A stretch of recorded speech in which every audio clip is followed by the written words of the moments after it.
everyone. Welcome to Fearless with Mary. I am your host, Mary Tibbetts, and I am so excited that you are here with me today. In today's episode, I am sitting down with Paige Butis. She is an MS advocate on TikTok, and she is absolutely amazing. So, grab a cup of coffee, get comfortable, and let's dive in. Hi, Paige. How are you? Hello. Doing well? Good. I'm so happy that you're on the podcast. I follow you on TikTok. I love you. You're hilarious. Okay, we are going to dive right into everything that we have talked about. So let's start with what inspired you to start sharing your MS journey online? Basically, I saw a need on TikTok. I really wasn't vibing with the groups like on Facebook and the other support groups. As you know, I'm very sarcastic, and sarcasm does not come across very well in chats or texts. So I figure I'm gonna end up making some real enemies real quick if I involve myself with this.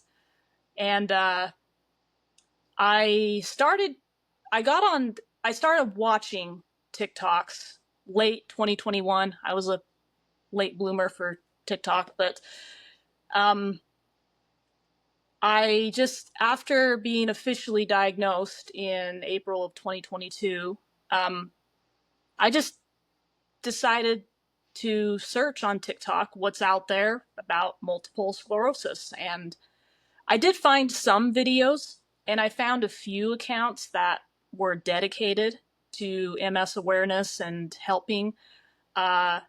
Chronic illness coach Sam was one of the first gals that I saw on TikTok, but there just wasn't very many. There just wasn't a whole lot of accounts that were solely dedicated to MS awareness. And I just decided, you know what? Let's do it. Let's go ahead and give this a shot and see how it goes. And it's really slow at first, but it's just been kind of a steady, gradual, organic growth. That Yeah. And within 6 months after I started, I had one video go viral that I got a lot of followers for, and it was probably about the March after that, so about 6 to 8 months after, it just kind of blew up. All of a sudden, we're seeing all kinds of people posting stories, sharing their experiences, and it went bananas. That's awesome. The growth of people that were either posting or just involved with the communities, it was just absolutely unbelievable how fast it grew on TikTok. That's awesome. Yeah, that's how I found you, was on TikTok. How would you describe your MS diagnosis experience? Everybody's is very different. So, how would you describe yours? Pure shock. That was my reaction and the reaction of everybody around me because of my lifestyle at the time. You know, I was an endurance athlete, fitness level just really high, and so it was a shock to me and anybody around me who I shared it with. They all reacted the same, just jaw dropping. Shock, but then fear right after, because I knew nothing about multiple sclerosis. The only thing I knew was Montel Williams had it. And that was the extent of knowledge that I had about MS. Yeah. Mine was Christina Applegate and Montel too, but Christina Applegate, I was like, oh, she has it. Um, so what, tell us a little bit more about your diagnosis, if you don't mind. Like, how did it happen? What happened? How did you know to go to the doctor? Well, unwillingly. Serious. So it started March 2018. I went to bed with a really bad headache, and woke up the next morning to a numb spot right here on my head, and I just ignored it. I just figured, well, that was a headache from hell, so maybe my body's just acting weird in recovery or whatever. So, ignored it. After about a week or so, it had spread down the entire right side of my face. And everything was numb. Like inside my nose, my gums, half my tongue was numb. My eyelids were numb, just everything. And I still ignored it.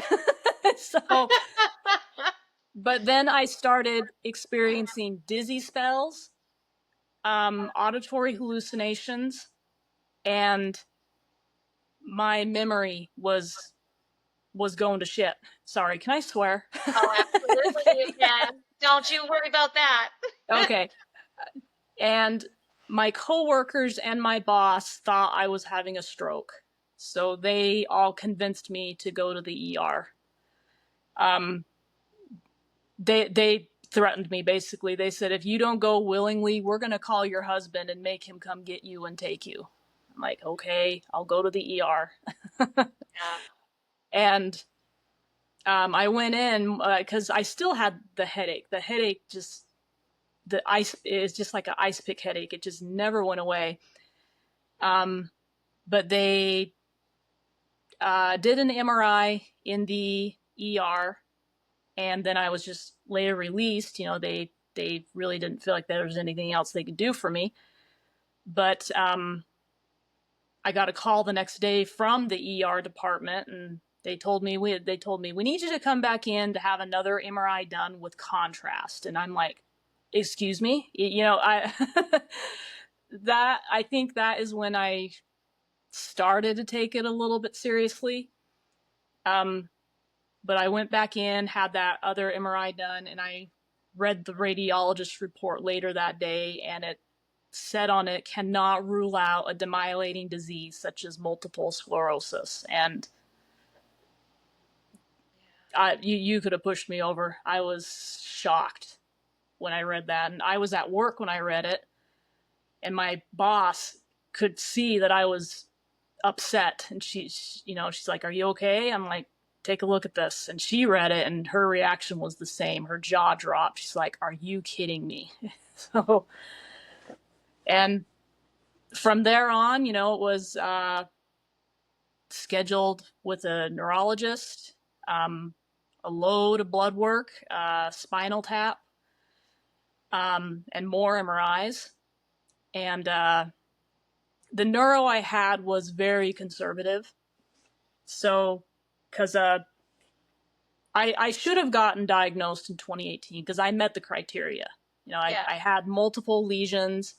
I had 9 bands in my spinal fluid. The blood work wasn't pointing to anything. But he was very conservative and basically said, if it is MS, it's not a matter of if, but when you relapse again. And he didn't want to officially diagnose me until I relapsed again.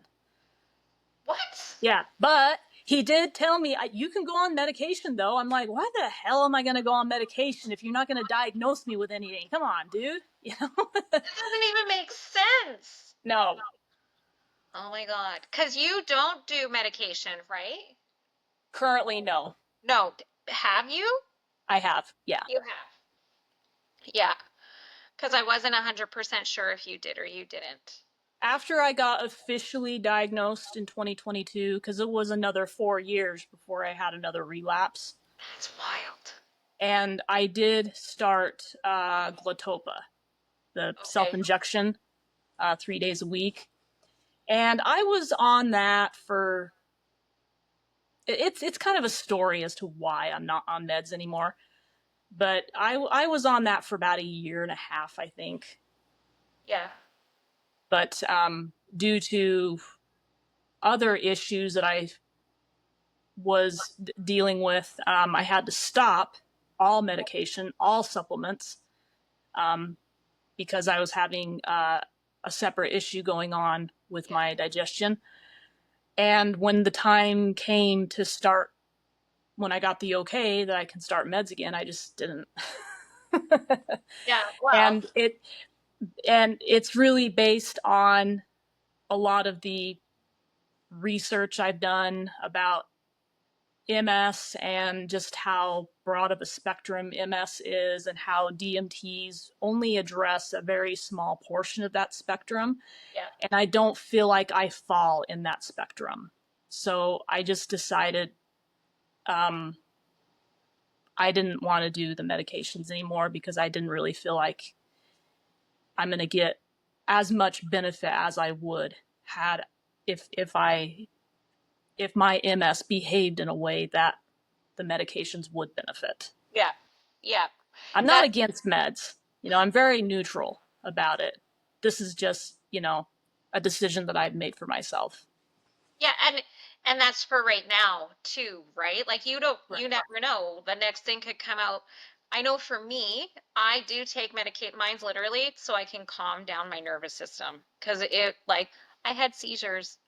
It helps my seizures. So right now I'm like, yeah, I'm okay taking it, but I have told my neurologist I'll do the full year and then we're going to revisit that because I eat anti-inflammatory. I want to just see what happens because there's so many, everybody's just so different. So how can one medication work for everybody kind of thing, Right. right? Like it just all depends on that.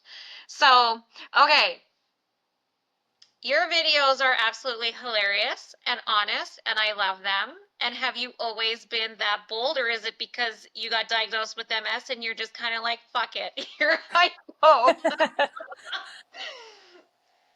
um, in real life, in my small circle of people, yeah, I've always been very outspoken, bold, no filter. Um, but I'm actually more of an introvert. So when I first started posting videos, I was absolutely petrified. So, um, but I had to find a balance with sharing my experiences versus oversharing because I do think that if you overshare, it causes problems. So, and it's hard being vulnerable, knowing thousands of people are going to see it. But I wanted particular vulnerable moments to be a teaching or inspiration opportunity more than anything. They are. Just so you know, they really are. I love following you. And it's always, for some reason, it's always the right video hits on the day that I need it to hit with you. I'm like, oh, I got my page fix. I'm super good. Here I go. What would you say the biggest misconceptions people have about living with MS? I think people automatically think you did something wrong that made you get sick. Uh, I talk about my past life as an endurance athlete fairly regularly, basically just to show that that's so far from the truth. I mean, um, because especially when you hear narratives like, autoimmunity starts in the gut, or the fucking parasite theory, or just anything that basically puts the blame on the person. I find it very toxic that most of these narratives, it just always shifts the blame back on the person, which is the last thing we need. Yeah, Is you're not more supposed to be blame. stressed out. The parasite thing?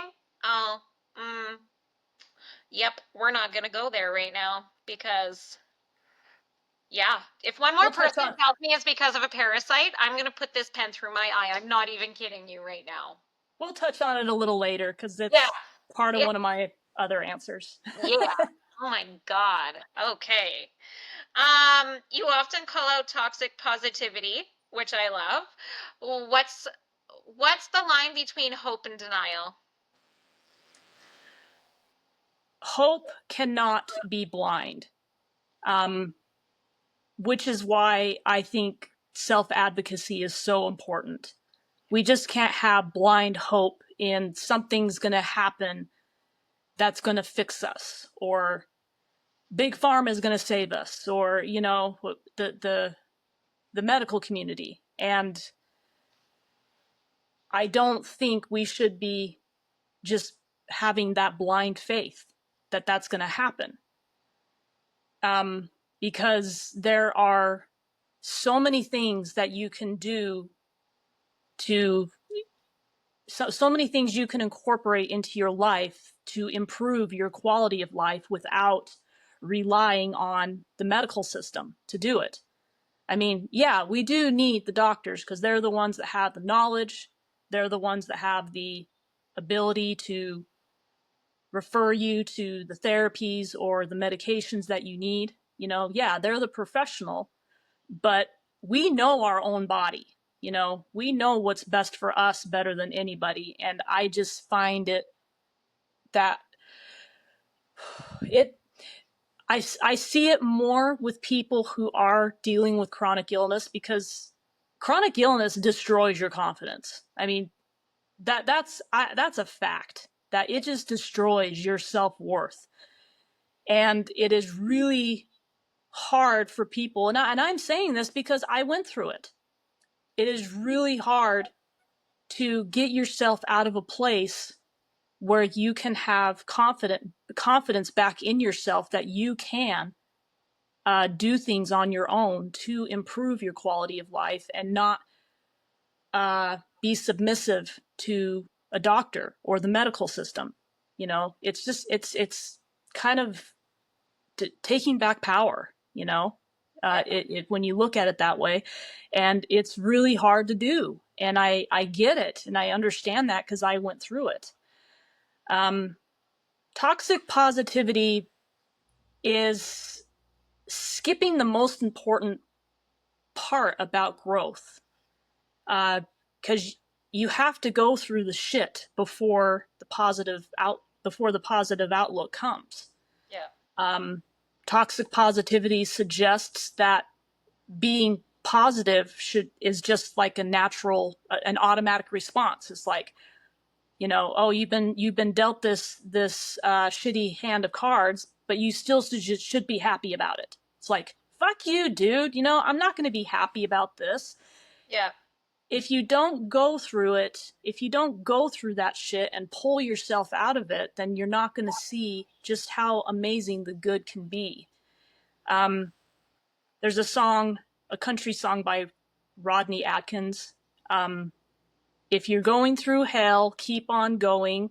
Don't slow down. If you're scared, don't show it. You might get out before the devil even knows you're there. Yep. And I love that because, yeah, you have to go through hell before you understand and can see how good it is on the other side, I guess you can say. Yeah, it's true. And because with it, listen, I'm not happy I got MS on any fucking level. Like, I'm not. That being said, I now look at it as a blessing, because my life before I got diagnosed with MS is not a life I actually want to live anymore. It was wild. Like, I was working like 80 hours a week. Like, whatever. We're not getting into that. But it's not, yeah. But I agree with you. I'm not super positive about it. I'm like, it's going to be what it's going to be, but I need to take care of me just like everybody else needs to take care of themselves. They can't just rely on everybody else, but I get what you mean. 100%. Have you faced a lot of backlash, or have you had lots of trolls because of your sarcasm online? Honestly, I don't know if I'm fortunate or if I'm being left out, because I really have not dealt with trolls. I know other people who do MS related content, they have trolls regularly, and I'm just like, I want to play. Sometimes I kind of wish the trolls would find me, but at the same time, but okay, in all reality though, one thing that I promised myself when I very first started doing this is I'm not going to feed into negative energy because it's not worth it. It's not worth my time. It's not worth my effort. It's not worth it for me to feel like I have to defend myself. And, that's something that I told myself when I very first started. And yeah, sometimes I'll interact with comments that might not be, nice or whatever. But it rarely happens. So I don't know if that's been a good thing or what. I don't know. Maybe I'm too intimidating. I don't know. You know what it is because you say it as it is. You're so real. They're like, I'm not gonna go there. It's like, she's right. We'll give you a pass because she's right. She's right. We're gonna just pass on this one. I'm super good. What do you wish more people knew about invisible illness, MS? Because it is invisible until it isn't. Just because you don't see it doesn't mean we're fine. And actually, this good example right now, my pain level is really high right now. My head feels like it's on fire, and I want to stick it in an ice bucket of water right now. Can't tell though, can you? By the way. But no. It's funny because I was reviewing the questions and I read that question again. I'm like, okay, this is perfect because I feel like shit today. You're like, I'm dying right now. Before we move forward, make sure you guys go below, subscribe to my channel, give me a like, and share with anybody that you think would benefit from this. What's something that people say to you that drives you absolutely crazy? The Parasite Theory. Oh my God, let's talk about it. So I did a deep dive into this a few years ago. The claim had some substance to it, so it sparked my interest. But as I was getting into the meat of it and kind of because the claim originally came from Dr. Alan McDonald. So not only was I looking into I was looking into him, I was looking into what lab he was using, I was looking into who he was collaborating with as far as this thing is concerned. And I just found a lot of inconsistencies. And I just was taking into consideration things that most people don't. It's very safe to say it has been debunked. Most people just dismiss it because it sounds crazy to begin with. But I'm not most people. I'm a closeted conspiracy theorist, so I tend to look at things that most people don't. And in order to really understand why it's not credible is you have to understand what goes into a legit clinical trial. And when you understand the requirements that are involved with that, he didn't meet any of them. This was an independent thing, so it's basically it's based on a trust me bro situation. Trust me. Yeah, it really is. I mean, he because it was a YouTube video where the claim came out, and it wasn't even, and he was speaking to, it wasn't even like a medical conference or anything. It was in a library or something with students or something like that. And he just doesn't provide hardly any data about these samples other than he got them from the Rocky Mountain Brain Bank at the MS Center in Colorado. But there were no controls, there were no comparisons to healthy samples. No doctors to collaborate to concur with them. researchers have tried to replicate his findings and couldn't. And so that was a big one for me. It's like, okay, the math ain't mathin' and the science ain't sciencing, because the cool thing about science, it's you can replicate it. And he sounds super smart and everything, and the quote unquote study that people say, oh well, his study is published. It's published to not even a website that is reputable. It is a website that has the reputation of predatory pay to publish. And where we haven't even heard anything about it, because he first introduced it in, I think, 2015, so 10 years ago. And then he did another podcast in 2022 with another guy. And just watching that, and he was very briefly asked about it, and you can just tell he was not confident about that. You could just tell he did not have the same kind of confidence in this theory that he did 7 years prior. Okay. So, and you haven't heard anything from him about it since. Really, you haven't heard anything from him about it since 2020. But so it's a dead theory. And I really wish the parasite theory will just go away, but it won't. It never will. It's on the internet forever. Yeah. I mean, the one good thing that this doctor did do is he did basically he did it. So I don't I want to be careful how I say this, because I'm not confident on this, because I'd have to look into it, but he basically figured out Lyme disease, what the the cause, not the cause, but like the bacteria that's responsible for Lyme disease. Oh, that's good.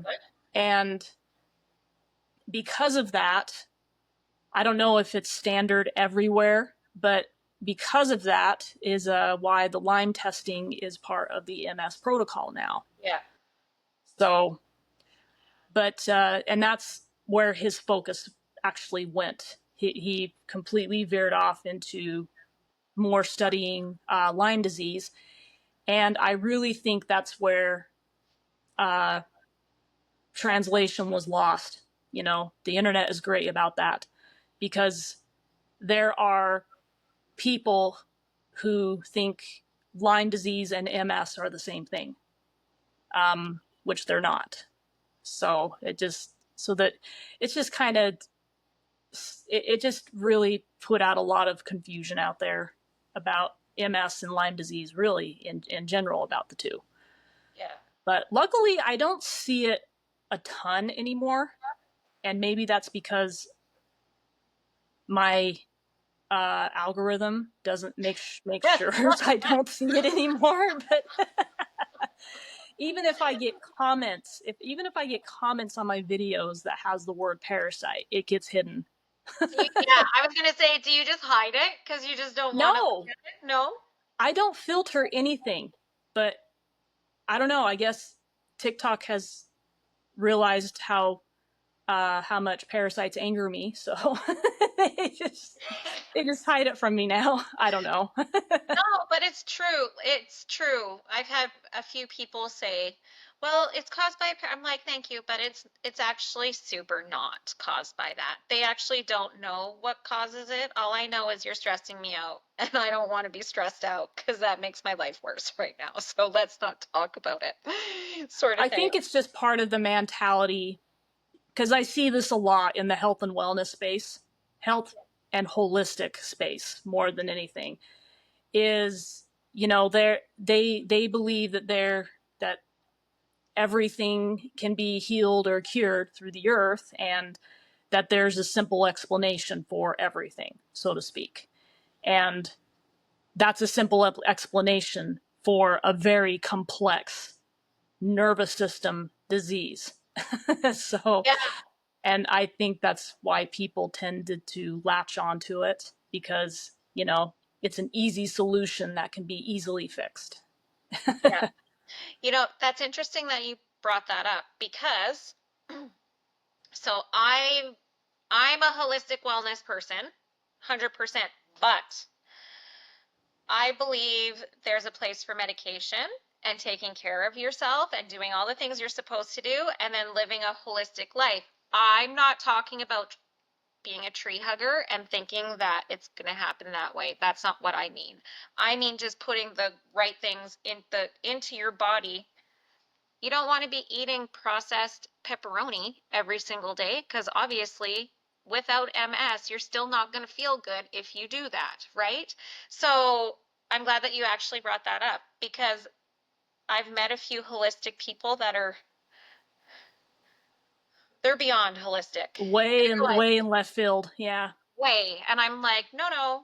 I'm like, yoga does not cure MS. It helps with how your body feels, but it's not going to cure the MS. It just makes you feel better when you stretch it out a little bit. Movement. Well, and that is really a point that I try to get across in a lot of my content is because I mean you will never hear me say anything along the lines of this is going to cure you, this is going to heal you, this is going to stop your progression, this is going to do this. No, I'm focused on things people can do that can improve your quality of life Yeah. because that's the end goal, is improving quality of life. You know, if you've got a if you're eating garbage all the time and you make the switch to whole foods, then yeah, of course you're going to feel better. Anybody would, you Yeah. know. It's Yeah. not just it. Um, it's just because you changed your diet and your MS symptoms got better has absolutely it may or may not, but more than likely it had nothing to do with your diet. You feel better in general, you know. Yeah. And I do think I think a lot of people that have lived with it for a long time get that and they understand. But we constantly have new people coming in, and the health and wellness space preys on chronically ill, especially people who are newly diagnosed, because that's when they're at their most vulnerable. That's when they are just wanting answers, wanting someone to listen to them, wanting something they can do to help. And um and I guess I tried my best, I do my best to put out content that is going to attract uh these newly diagnosed and basically just help them get pointed in a good direction so they don't fall victim to the predators out there Yeah. that prey on us. You know, so when everything went down, that's what I always say. Everything went down. Like it was like some sort of a bank robbery or something, but it wasn't. So when everything went down with me, we got all of the books, the Walls Protocol. We got all of it. We went through it. I did change my diet completely, like drastically. And yes, I do feel 1,000 times better because, well, one, I don't have 10,000 gallons of or whatever of salt because so I'm changing the inflammation in my body, but it's different inflammation, right? Like this is what there's different things that kind of go with it, but yeah, I just you and I think very much alike, Paige. I appreciate you on so many levels. You don't even understand how much I appreciate you. Okay. Do you think social media has helped or hurt MS awareness overall? I definitely think it has helped people with MS living with it, or people who know somebody, so or people who have somebody in their life that has MS. Those people I think have gotten a lot of benefit from stuff like this. Um, but those that have never been exposed to it in any way, they don't know anybody, or they've never heard of it, um, or even those who, like I said before, those who believe full chest that any illness can be cured holistically, or those are the people that don't ever get it, you Yeah. know. That from my experience, and kind of going back to the trolls, another reason why I well, not another reason, but another thing that I told myself was I will never get into an argument with someone, especially in the comment sections, because you're not going to change anybody's mind in the comment sections. That's No. just not going to happen. You're not going to change somebody's mind with a single 2-3 minute video. You know, Yeah. it's something that they have to be engaged in. It has to be something that sparks their interest, that they have a desire to learn more about. If that's not there, you're wasting your time. You're wasting your time. You're wasting your energy on these people, and it's not worth it. You know, I only want to dedicate my time to people who genuinely want to uh, take back control of their health if they're living with MS. You know, inspire people that live with MS that this is not the end of the world. You know, your life can still be a beautiful life. People who caregivers. I have so many caregivers that follow me and reach out to me regularly, telling me thank you for helping me understand my partner, or thank you for helping me understand what my husband's going through or what my wife is going through. Those are the people, those are the comments that mean so much to me.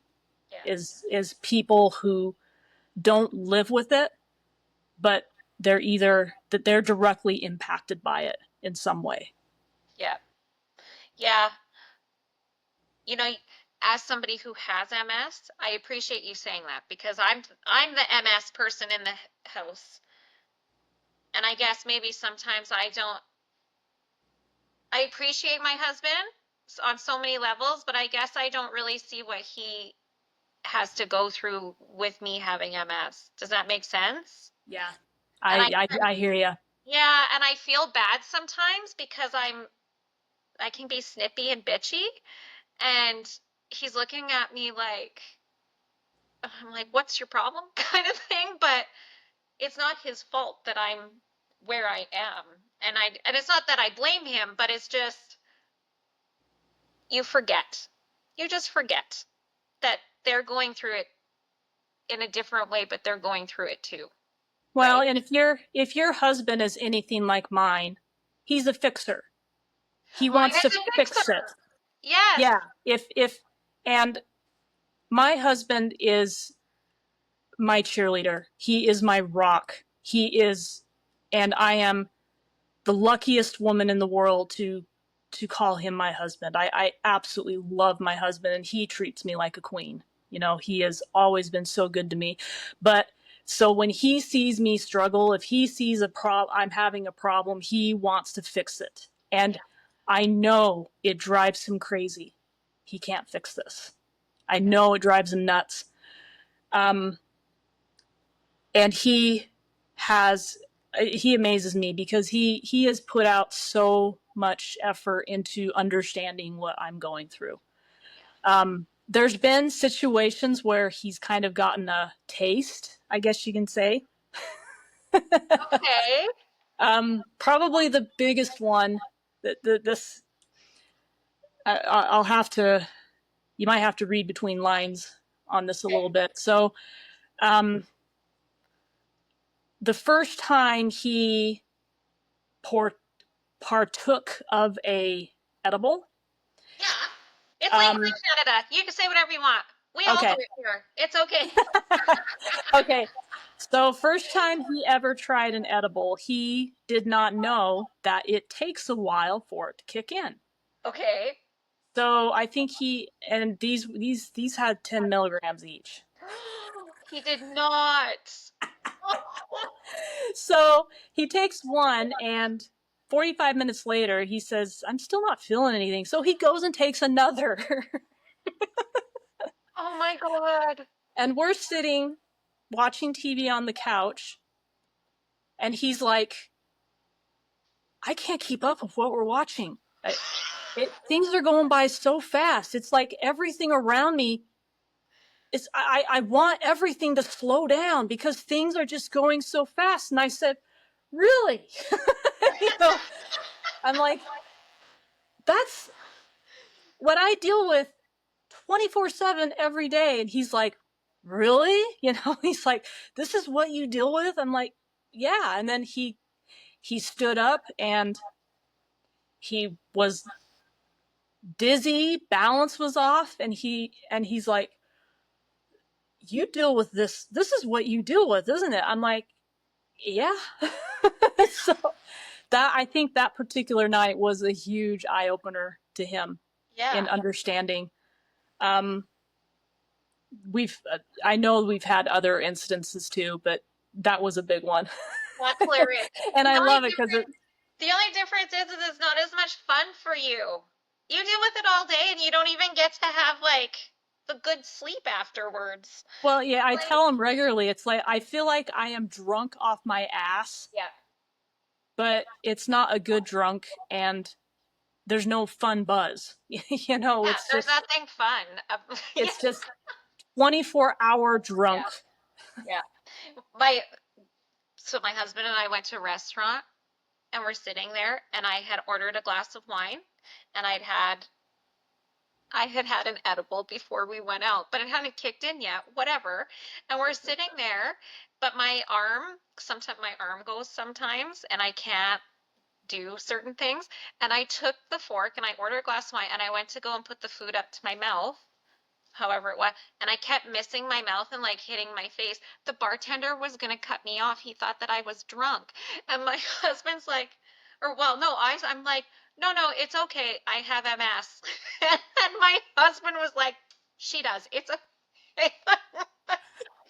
Oh my God. Trying to get the food in my face and I couldn't. I'm like, okay, note to self, never take an edible in public ever again, just in case. I only do them at night in my bedroom right Yeah. before I go to bed. So How do you deal with fatigue while staying active online?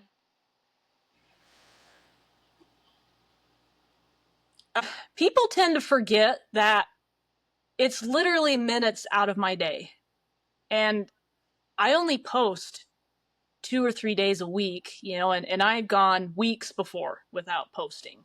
And that's usually because I feel like shit and I need I need to stay away, you know? Um, and so, I mean, it's, it's literally minutes out of my day that when I'm posting, you know, but I have days regularly that I can't get out of bed or I'm couch surfing all day. I have days like that regularly. Yeah. Just because you don't see it doesn't mean it doesn't happen. Yeah. So No, I get it. so I roll with it. Long story short, I roll with it because Yeah. that's what I have to do. Well, I feel like most of us roll with it at this point because some days are better than others. That's just how it is. Yeah. So we were talking about this before we actually started recording. What role does creativity play in your life now? Uh, what role is creep? So when I made the decision back in 2023 that it was time to walk away from the endurance sports lifestyle, it was just getting too hard. I was getting injured all the time. And I just knew that it just wasn't going to work anymore. But when I did walk away from it, I knew I had to replace it with something. And so at that time, I got into spray paint art and I really enjoy doing that. Like I said before, I'm a closeted conspiracy theorist. I'm a content creator. I've crocheted 3 blankets. I tried mosaic tile art. I did a flowering pot, but decided that is way too stressful. I don't want to do that anymore. And so, but I want to try oil painting. And if I could eat it, I'd probably start trying to bake my own sourdough bread. You know, I just feel like I'm constantly evolving. And Yeah. that's really where creativity just plays a huge role in healing journey and finding ways to adapt to a constantly changing body when you live with MS. People that I have interviewed, I feel like almost all of us, I was artistic before, I had flower shop, whatever, but I feel like almost everybody I've interviewed has done some sort of art, like trying to figure out what kind of art they like to do. So yeah, I find that interesting, especially the spray paint art. I would love to learn more about that as a whole. I am not that kind of artist, unfortunately. I am the purchaser of stuff like that because I don't do that sort of stuff, but that's okay. What would you say to somebody newly diagnosed with MS? Life is still beautiful, even after diagnosis. Um, it, Life is gonna may look different from here on out, and there's gonna be times where life really sucks. But it can still be a good life, learning to thrive and not to survive. Yeah. Living with this. I'm kind of quoting one of my videos. You're a goddamn warrior now. Yeah. Pick up your orange shield and wear it proudly. It's true. It's very true. That actually is very, very true. What's next for you? Any big dreams you want to share? Any plans? Well, my husband and I, this past Christmas, we bought a little camper, just a little 2-person camper, and our goal is to do some more traveling. Um, we took her down to the Grand Canyon last month. And that the South Rim, it's I. It's only a 4-hour drive, but I've lived in my area for 17 years. I'm literally in the Grand Canyon's back door, and I've never been there. So, so we did that. We're going to be taking a trip to Oceanside, California, this year. We were in Hawaii in April. Not April, February, which Yeah. was a huge bucket list item for me, and I can't wait to go back. So I don't know. Maybe in the next few years, my content will be more uh, RV living with MS. You That's just never amazing. know. That's amazing. My husband and I, did you know that they will pay you to move to Ireland? I've heard that about a few different kind of countries. Yeah. I'm Irish, so I'm like, oh my gosh, this is amazing. So we're going to be empty nesters. And I said to my husband, maybe we should just move to Ireland and we can document it and be like, MS World Traveler, here I go, moving to Ireland to renovate houses. So we laugh about it all the time. I'm like, let's do it. But the RV thing, that would be great, especially where you live, because you're so close to Arizona. Because you Oh can get, yeah, I live right on the Arizona border. So yeah, I mean, we've got Lake Havasu is on our list of where we want to go. San Diego, um, Lake Powell. There's just so many areas so many places in my area that are just so beautiful. yeah. That we're just anxious that we can just go and camp for a few days and live life, That's awesome. live our best lives. Yeah, I hope everybody just lives their best life as a whole, Live right? your best life one day at a time. Well, and with people like you advocating for people with MS and teaching people to advocate for themselves, they should be able to live their best life 100%. Where can everybody find you, Paige? I'm on TikTok, MSfighter101. I'm also on YouTube, same handle, MSfighter101. I'm not as active on YouTube, but I'm hoping that will change in the future. I'm hoping to get into doing more longer form content that I can put on YouTube. Yeah. Well, That's another thing you might something to look forward to. I'm experimenting if I want to go down that route. well, you let me know, and when you do go down that route, we will have you on, and then you can just tell everybody where to find you on YouTube, or just send me your stuff, and I'll just keep uploading it for you. Perfect. Right? Okay. Well, thank you so much for coming on. It was an absolute honor and joy to finally get to meet you, because when you meet people and you're like, I'm a big fan. I had somebody do it to me that was on the podcast, but then I've done it to a few people where I'm like, hi, I'm a big fan. So I'm a big fan. So thank you very, very much for coming on the podcast. I really appreciate it.